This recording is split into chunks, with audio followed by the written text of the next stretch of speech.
নমস্কার বন্ধুরা, তোমাদের সবাইকে স্বাগত জানাই জিকে পয়েন্ট 365 ইউটিউব চ্যানেলের আরও একটি নতুন ক্লাসে। আজ তোমাদের সাথে আমরা আলোচনা করব ডাব্লিউবিপি কেপি কনস্টেবল 2025 এক্সামের জন্য গুরুত্বপূর্ণ আরও একটি জিকে কোয়েশ্চেন আনসার ক্লাস। প্রতিদিন সন্ধ্যাবেলা আমাদের চ্যানেলে তোমরা ডাব্লিউবিপি কেপি কনস্টেবল 2025 এক্সামকে লক্ষ্য করে ইম্পর্টেন্ট ক্লাস পেয়ে যাবে। তো যারা প্রিপারেশন নিচ্ছ প্রতিদিন সন্ধ্যাবেলা অবশ্যই ক্লাসগুলি দেখতে থাকো। তোমাদের জন্য আমরা বিগত এক্সামের মধ্য থেকে বাছাই করা ইম্পর্টেন্ট কোয়েশ্চেন আনসার আলোচনা করছি। সেই কারণে তোমরা শেষ পর্যন্ত অবশ্যই ক্লাসগুলি মনোযোগ সহকারে দেখতে থাকো। প্রতিটা ক্লাসে থাকছে অসংখ্য ইম্পর্টেন্ট তথ্য, যে তথ্যগুলি তোমাদের পরীক্ষার জন্য কিন্তু গুরুত্বপূর্ণ। তোমরা অবশ্যই তথ্যগুলিকে সাথে খাতাতে নোট ডাউন করে ভালোভাবে তৈরি করো। তোমরা প্রশ্ন চলাকালীন সঠিক উত্তর কি হতে পারে আমাদের কমেন্টে জানানোর চেষ্টা করো। এর মাধ্যমে তোমাদের খুব ভালো একটা এক্সামের প্রিপারেশন হয়ে যাবে। তো বেশি দেরি না করে আজকের ক্লাসটা আমরা স্টার্ট করে দিই। যদি তোমাদের ক্লাসটি ভালো লাগে তাহলে অবশ্যই একটি লাইক করো, সাথে তোমার বন্ধুদের সাথে ক্লাসটি শেয়ার করে দাও। এবং তোমরা যদি আমাদের চ্যানেলে নতুন হয়ে থাকো তাহলে অবশ্যই চ্যানেলটি সাবস্ক্রাইব করে পাশে থাকা বেল বাটনটা ক্লিক করে অল করে রাখো ফর অল নোটিফিকেশন। তাহলে চলো আজকের ক্লাসটা আমরা স্টার্ট করে দিই। 1 নম্বর প্রশ্ন দেখি, 2025 সালের জন্য বিশ্বের সেরা বিমানবন্দর হিসাবে কোনটি মনোনীত হয়েছে? সঠিক উত্তর হয়ে যাবে option C, Changi airport. Option C হবে সঠিক উত্তর। নেক্সট প্রশ্ন দেখি, ইয়েন কোন দেশের মুদ্রার নাম? সঠিক উত্তর হচ্ছে অপশান বি, জাপানের মুদ্রার নাম হলো ইয়েন। চীন দেশের মুদ্রার নাম উয়ান, ইন্দোনেশিয়ার মুদ্রার নাম রুপিয়া, আর ইসরায়েলের মুদ্রার নাম শেকেল। নেক্সট প্রশ্ন দেখি, ভারতের প্রথম ভাষাভিত্তিক রাজ্য গঠিত হয় কোনটি? ভারতের প্রথম ভাষাভিত্তিক রাজ্য কোনটি? সঠিক উত্তর হয়ে যাবে অপশন বি, অন্ধ্রপ্রদেশ। এটি 1 অক্টোবর 1953 সালে গঠিত হয়েছিল। নেক্সট প্রশ্ন দেখি, কোণারকের বিখ্যাত সূর্য মন্দির কে নির্মাণ করেন? কোণারকের যেটি বিখ্যাত সূর্য মন্দির এটি নির্মাণ করেন, সঠিক উত্তর হয়ে যাবে অপশন ডি, প্রথম নরসিংহদেব। কোণার্ক সূর্য মন্দির 1300 শতাব্দীতে পূর্ব গঙ্গ রাজবংশের রাজা প্রথম নরসিংহদেব নির্মিত করেছিলেন এই কাঠামোটি, আর এটি উড়িষ্যা রাজ্যে অবস্থিত। ইম্পর্টেন্ট একটি প্রশ্ন ছিল। নেক্সট প্রশ্ন দেখি, এটি তোমাদের জন্য কিন্তু ভিভিআই প্রশ্ন। রিকেট রোগ হয় কোন ভিটামিনের অভাবে? সঠিক উত্তর হচ্ছে অপশন বি, ভিটামিন ডি এর অভাবে হয় রিকেট রোগ। এবার আমরা কিছু গুরুত্বপূর্ণ তথ্য দেখে নিই। বিভিন্ন ভিটামিনের অভাবজনিত রোগ দেখে নিই। রাতকানা রোগ হয় ভিটামিন এ এর অভাবে। বেরি রোগ হয় ভিটামিন B1 এর অভাবে। স্কারভি রোগ হয় ভিটামিন সি এর অভাবে। বড়দের অস্টিওম্যালেশিয়া রোগটি হয় ভিটামিন ডি এর অভাবে। বন্ধ্যাত্ব রোগ হয় ভিটামিন ই এর অভাবে। আর রক্তক্ষরণ বা হ্যামারেজ এই রোগটি হয় ভিটামিন কে এর অভাবে। নেক্সট প্রশ্ন দেখি, দ্য ক্যান্টারবেরি টেলস বইটির লেখক কে? ইম্পর্টেন্ট আরও একটি প্রশ্ন, দ্য ক্যান্টারবেরি টেলস বইটির লেখক হচ্ছে option A, Chaucer. Option A হয়ে যাবে সঠিক উত্তর। এবার আমরা কিছু গুরুত্বপূর্ণ তথ্য দেখে নিই বিভিন্ন বই ও তাদের লেখক সম্পর্কে। ইম্পর্টেন্ট তথ্যটি এবার আমরা দেখে নিই।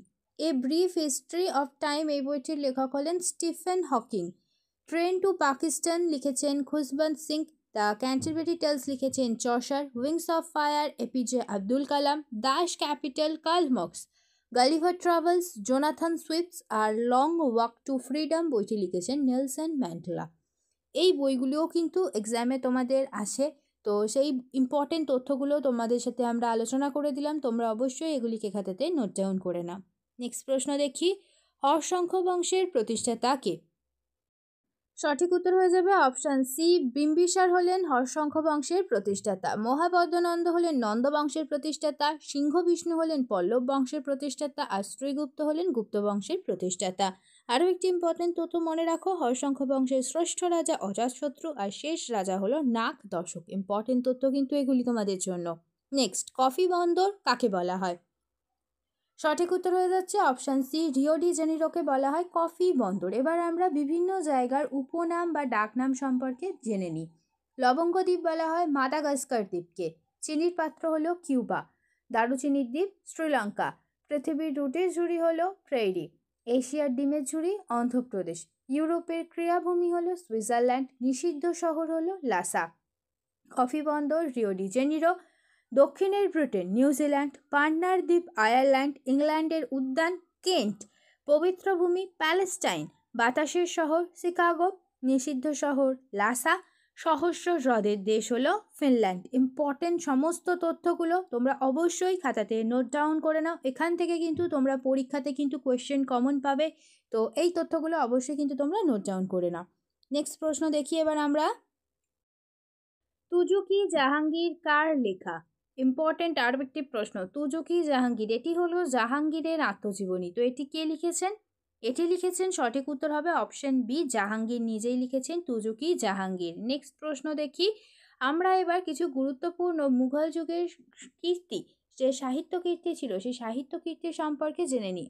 বাবর নামা লিখেছেন বাবর, হুমায়ুন নামা লিখেছেন গুলবাদন বেগম, আইনি আকবরী লিখেছেন আর আকবর নামা, এই দুটি বই লিখেছেন আবুল ফজল।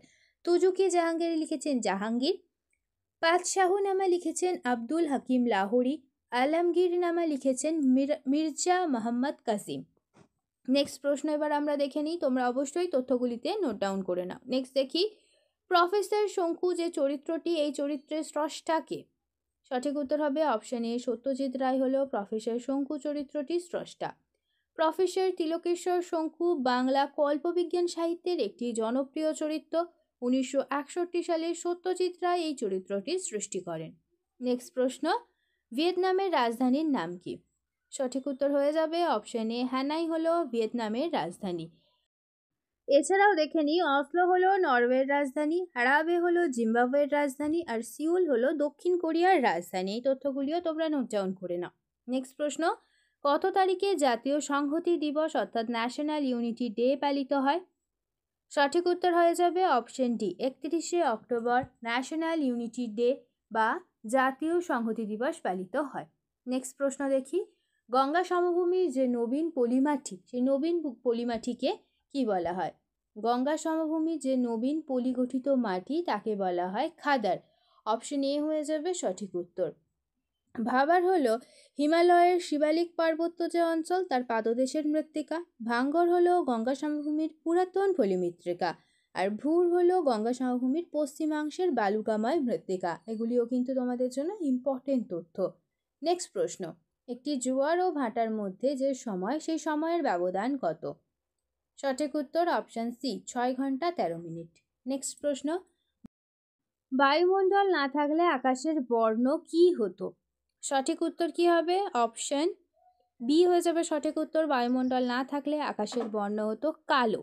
নেক্সট প্রশ্ন দেখি, খারিফ শস্য কোন সময় বপন করা হয়? খারিফ শস্য বপন করা হয় জুন ও জুলাই মাসে। অপশন সি হবে সঠিক উত্তর। নেক্সট প্রশ্ন, ইকতা প্রথা কে প্রবর্তন করেন?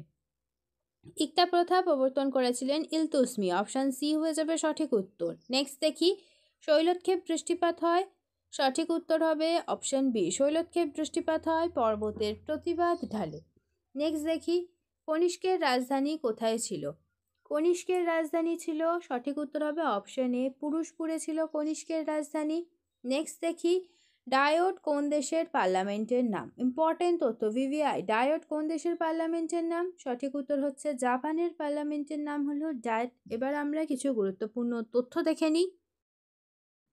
বাংলাদেশের সংসদের নাম হলো জাতীয় সংসদ, পাকিস্তানের সংসদের নাম সেনেট ও ন্যাশনাল অ্যাসেম্বলি, আফগানিস্তানের সংসদের নাম ন্যাশনাল অ্যাসেম্বলি, শ্রীলঙ্কার সংসদের নাম পার্লামেন্ট অফ শ্রীলঙ্কা, মালদ্বীপের সংসদের নাম হলো পিপলস মজলিস, জাপানের সংসদের নাম ন্যাশনাল ডায়েট, সিঙ্গাপুরের সংসদের নাম হলো পার্লামেন্ট। নেক্সট দেখি, উত্তর কোরিয়ার পার্লামেন্টের নাম সুপ্রিম পিপলস অ্যাসেম্বলি, দক্ষিণ কোরিয়ার পার্লামেন্টের নাম ন্যাশনাল অ্যাসেম্বলি, ইসরায়েলের পার্লামেন্টের নাম নেসেট, সিরিয়ার পার্লামেন্ট মজলিস আল সাফ, ইজিপ্টের পার্লামেন্ট মজলিস আল নায়াব, নাইজেরিয়ার পার্লামেন্ট ন্যাশনাল অ্যাসেম্বলি, দক্ষিণ আফ্রিকার পার্লামেন্টের নাম পার্লামেন্ট।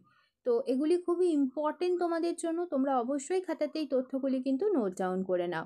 নেক্সট প্রশ্ন দেখি, মহারাষ্ট্রের ঐতিহাসিক শহর খুলতাবাদের নতুন নাম কি ঘোষণা করা হয়েছে? সঠিক উত্তর হচ্ছে অপশন সি, রত্নপুর। এগুলি কিন্তু সব কারেন্ট অ্যাফেয়ার্সের প্রশ্ন, তোমাদের জন্য ইম্পর্টেন্ট।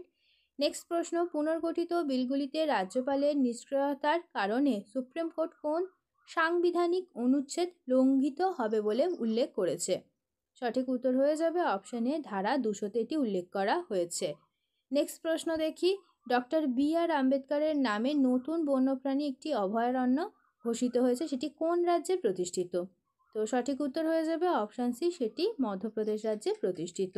ইম্পর্ট্যান্ট তথ্য, এগুলি সবই কিন্তু কারেন্ট অ্যাফেয়ার্সের মধ্য থেকে আসে প্রশ্ন, এখান থেকে কিন্তু এক্সামে আসার চান্স আছে প্রচণ্ড, তো তোমরা অবশ্যই এই প্রশ্নগুলিকে ভালোভাবে দেখো। নেক্সট প্রশ্ন দেখি, ভারতীয় সংবিধান দিবস কবে পালিত হয়? ভারতীয় সংবিধান দিবস কবে পালিত হয়? চারটি অপশান। অপশান এ 26শে জানুয়ারি, অপশান বি 26শে নভেম্বর, অপশান সি 15ই আগস্ট আর অপশান ডি 23শে জুন। তো এটি তোমাদের আজকে হোমওয়ার্কের প্রশ্ন, তোমরা প্রত্যেকে সঠিক উত্তর কমেন্টে জানানোর অবশ্যই চেষ্টা করবে। শেষ হলো আজকের ক্লাস। আজকের ক্লাসে আমরা তোমাদের সাথে আলোচনা করলাম WBP কেপি কনস্টেবল 2025 এক্সামকে লক্ষ্য করে ইম্পর্টেন্ট কোয়েশ্চেন আনসার। তো প্রতিদিন সন্ধ্যাবেলা তোমাদের জন্য আমরা নিয়ে চলে এসেছি WBP কেপি কনস্টেবল 2025 এক্সামের জন্য ইম্পর্টেন্ট জিকে কোয়েশ্চেন আনসারের ক্লাস। তাহলে প্রতিদিন সন্ধ্যাবেলা তোমরা অবশ্যই ক্লাসগুলি কন্টিনিউ দেখতে থাকো, স্কিপ করো না বা একটু মিস করে যেও না ভিডিওগুলি কিন্তু খুব গুরুত্বপূর্ণ, তোমরা অবশ্যই ক্লাসগুলি শেষ পর্যন্ত দেখতে থাকো। ভিডিও ভালো লাগলে একটা লাইক করো, সাথে তোমার বন্ধুদের সাথে ক্লাসটি শেয়ার করে দাও। আর তোমরা যদি এখনো পর্যন্ত আমাদের চ্যানেলটি সাবস্ক্রাইব করে না থাকো, তাহলে অবশ্যই চ্যানেলটি সাবস্ক্রাইব করে পাশে থাকা বেল বাটনটা ক্লিক করে অল করে দাও ফর অল নোটিফিকেশন। তাহলে চলো দেখা হচ্ছে তোমাদের সাথে নেক্সট ক্লাসে।